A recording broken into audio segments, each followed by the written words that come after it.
اس کے بعد سورۃ المنافقون شروع ہوتی ہے، مدینہ منورہ میں نازل ہوئی، 11 آیات ہیں، 2 رکوع ہیں۔ بسم اللہ الرحمن الرحیم۔ اذا جاءک المنافقون، اے نبی صلی اللہ علیہ وسلم جب آپ صلی اللہ علیہ وسلم کے پاس منافقین آتے ہیں، قالوا نشهد انک لرسول اللہ، تو وہ کہتے ہیں کہ ہم اس بات کی گواہی دیتے ہیں کہ آپ اللہ کے رسول ہیں، واللہ یعلم انک لرسول، اور یہ بات پکی ہے اللہ جانتا ہے کہ آپ واقعی اس کے رسول ہیں، واللہ یشہد ان المنافقین لکاذبون، اور اللہ یہ بھی گواہی دیتا ہے کہ یہ منافق لوگ جھوٹے ہیں، یقیناً جھوٹے ہیں۔ اتخذوا ایمانہم جنۃ، انہوں نے اپنی قسموں کو ڈھال بنا رکھا ہے، فصدوا عن سبیل اللہ، یہ اللہ کے راستے سے رک گئے ہیں، روکتے ہیں، انہم ساء ما کانوا یعملون، یہ بہت برا کام ہے جو یہ لوگ کر رہے ہیں۔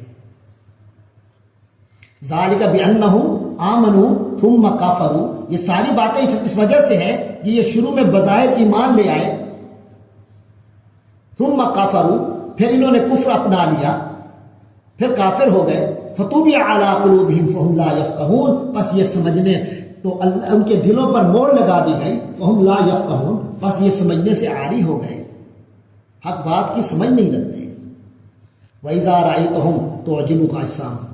اے نبی صلی اللہ علیہ وسلم جب آپ انہیں دیکھتے ہیں تو ان کے جسم آپ کو بڑے اچھے لگتے ہیں، وَإِن يَقُولُوا تَسْمَعْ لِقَوْلِهِمْ، اور اگر وہ بات کریں تو ان کی باتیں سنتے رہ جاؤ، آپ سے ان کی بات سنتے ہیں، یعنی اس طرح کی بات کرتے ہیں بندہ سنتا ہی رہے۔ کأنہم خشب مسندہ، ان کی مثال ایسی ہے جیسے یہ لکڑیاں ہیں مسندہ جو کسی سہارے سے لگا رکھی ہیں، دیوار سے لگائی ہوئی خشک لکڑیوں کی مانند ہیں یہ لوگ۔ یحسبون کل صیحۃ علیہم، یہ ہر زور کی آواز کو اپنے ہی اوپر گمان کرتے ہیں، ہم العدو فاحذرہم، یہی ہے جو تمہارے دشمن ہیں اس لیے ان سے ہوشیار رہو۔ قاتلہم اللہ، اللہ ان کو برباد کرے، اللہ کی مار ہو ان پر، انا یؤفکون، کہاں اوندھے چلے جا رہے ہیں۔ وَإِذَا قِيلَ لَهُمْ تَعَالَوْا، اور جب ان سے کہا جاتا ہے کہ آ جاؤ، یستغفر لکم رسول اللہ، کہ اللہ کے رسول تمہارے حق میں مغفرت کی دعا کریں، لووا رؤوسہم، تو یہ اپنے سروں کو مٹکاتے ہیں۔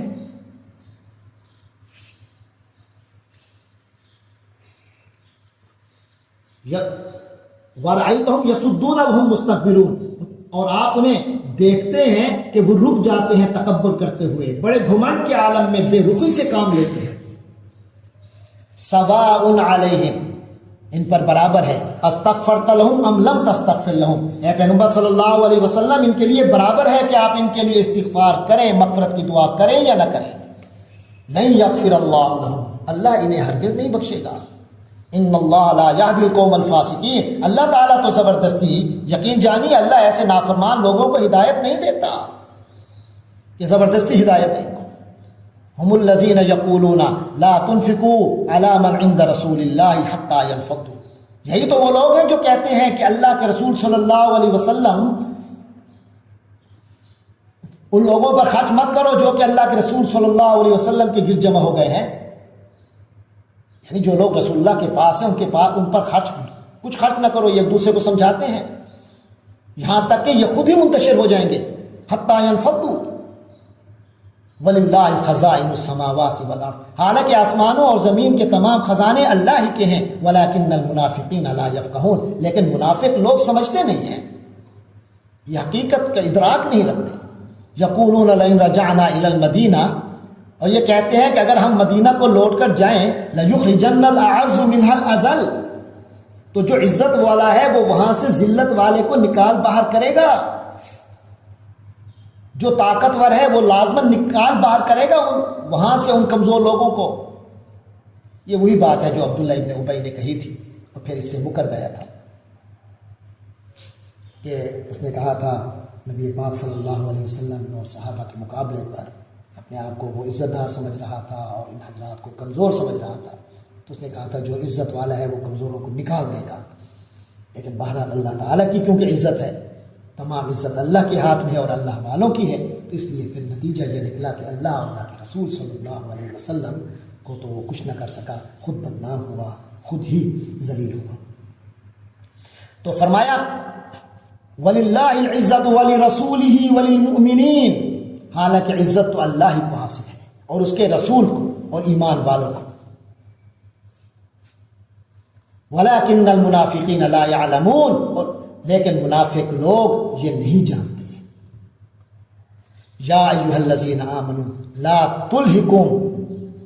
اموالکم ولا اولادکم عن ذکر اللہ، اے ایمان والو تمہاری دولت اور تمہاری اولاد تمہیں اللہ کی یاد سے غافل نہ کرنے پائیں. ومن یفعل ذلک، اور جو لوگ ایسا کریں گے فاولئک هم الخاسرون، وہ بڑے گھاٹے کا سودا کرنے والے ہوں گے. وانفقوا مما رزقناکم من قبل ان یاتی احدکم الموت، اور خرچ کر دو اس میں سے جو کچھ ہم نے تمہیں دیا ہے اس سے پہلے کہ تم میں سے کسی کی موت کا وقت آ جائے. یعنی اللہ کے حکم کے مطابق خرچ کر دو، اللہ کا حکم جس طرح کا ہے اسی طرح خرچ کرو، اس سے پہلے کہ کسی کے پاس موت آ جائے، مر جائے. فَيَقُولَ رَبِّ لَوْلَا أَخَّرْتَنِي إِلَىٰ أَجَلٍ قَرِيبٍ، تو پھر وہ یہ کہنے لگے کہ اے میرے پروردگار تو نے مجھے تھوڑی دیر کے لیے اور مہلت کیوں نہ دے دی، مجھے ایک قریب وقت تک کیوں مہلت نہ دی. فَأَصَّدَّقَ، کہ میں صدقہ کرتا، وَأَكُن مِّنَ الصَّالِحِينَ، اور نیک لوگوں میں سے ہو جاتا.